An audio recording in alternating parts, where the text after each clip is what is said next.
Bismillahirrahmanirrahim. Bismillahi miwiti ingsun kelawan nyebut asmane Allah.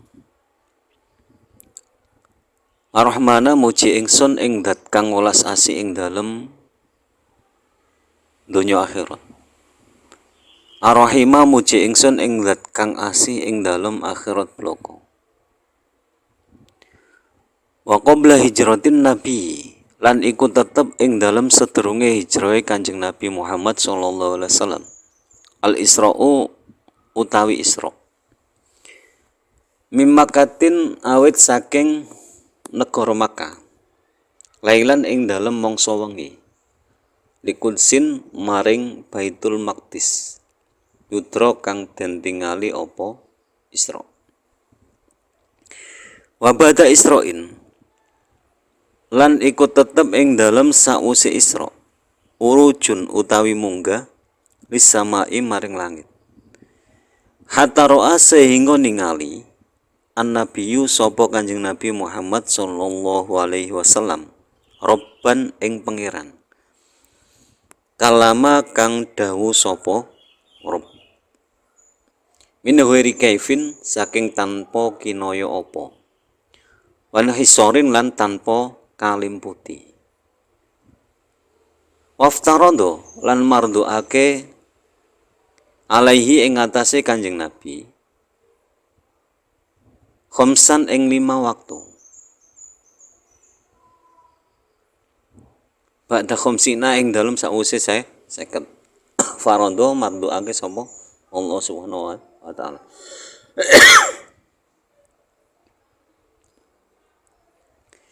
Nadhoman yang ke-46, 47 dan 48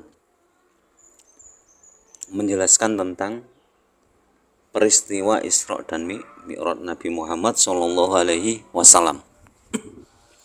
Jadi Isra Mi'raj itu terjadi sebelum hijrahnya Nabi Muhammad sallallahu alaihi wasallam. Saya ulang lagi. Isra Mi'raj itu terjadi sebelum hijrahnya Nabi Muhammad sallallahu alaihi wasallam. Nah, peristiwa Isra terjadi itu setelah wafatnya Sayyidah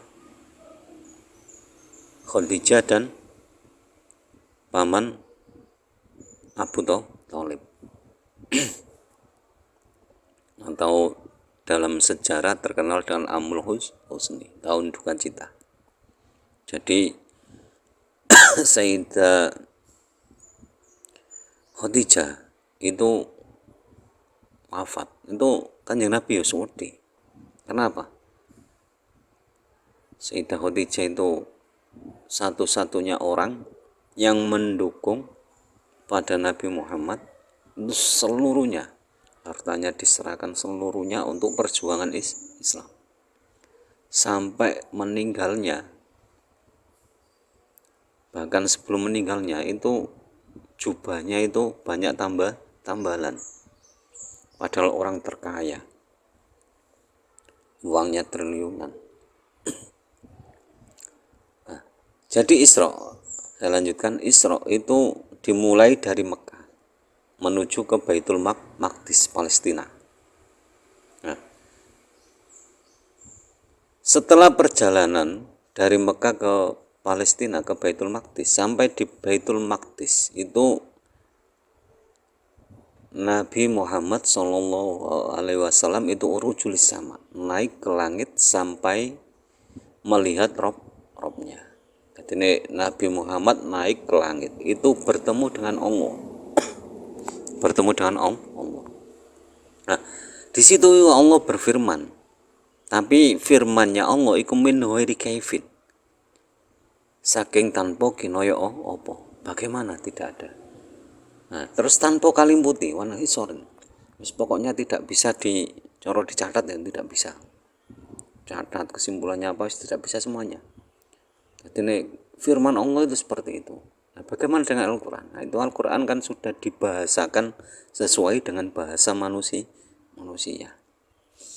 Kalau tidak sesuai ya mungkin nggak akan yang paham. Tapi makna dibaliknya itu kan banyak yang tidak paham. Bisanya cuma membaca. Tuh. Nah,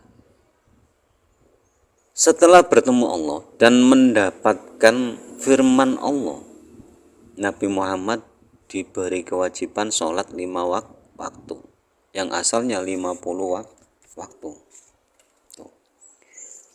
Jadi saya ulang lagi, sebelum hijrah Nabi melakukan Isra, perjalanan malam hari dari Makkah ke Baitul Maqdis. Dan setelah Isra Nabi Mi'raj, naik ke langit hingga Nabi melihat Tuhan berfirman tanpa seperti apa dan tanpa dapat dibatasi. Dan Allah memfardukan sholat 5 waktu setelah 50 waktu. Setiap orang mukallaf wajib percaya dan yakin bahwa Nabi Muhammad SAW diisrokan dan dimi'rajkan oleh Allah. Isra artinya perjalanan Nabi di malam hari mulai dari Masjidil Haram sampai ke Masjidil Aqsa.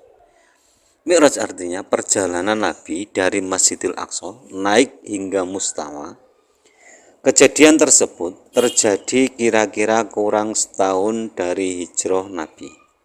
Ketika itu Nabi menerima perintah dari Allah sholat 5 waktu. Dan bisa melihat Allah tanpa seperti apa dan tanpa dapat dibatasi. Jadi laisa kamitslihi syai'un wa huwas samiul alim. Jadi Nabi itu melihat Allah langsung. Bahkan malaikat Jibril ketika itu sudah tidak menemani Nabi. Padahal Nabi kemanapun itu ditemani oleh malaikat Jibril dan Mikail. Tapi Mikail itu juga ada batasannya. Batasan malaikat Jibril itu ketika Nabi akan menemui Allah. Malaikat Jibril sudah tidak diizinkan menemui Allah. Nah, ketika menemui itu Nabi mendapatkan mandat sholat 5 waktu. Nah, jadi sholat 5 waktu itu apa ya? Rukun Islam yang paling istimewa. Karena apa? Perintahnya itu langsung. Perintahnya langsung. Nabi menghadap Allah mendapatkan perintah. Tuh. Sampun wallahu alam, kurang lebihnya mohon maaf. Akhirul kalam. Wallahul muwaffiq ila aqwamit thoriq. Ihdinas siratal mustaqim. Wassalamualaikum warahmatullahi wabarakatuh.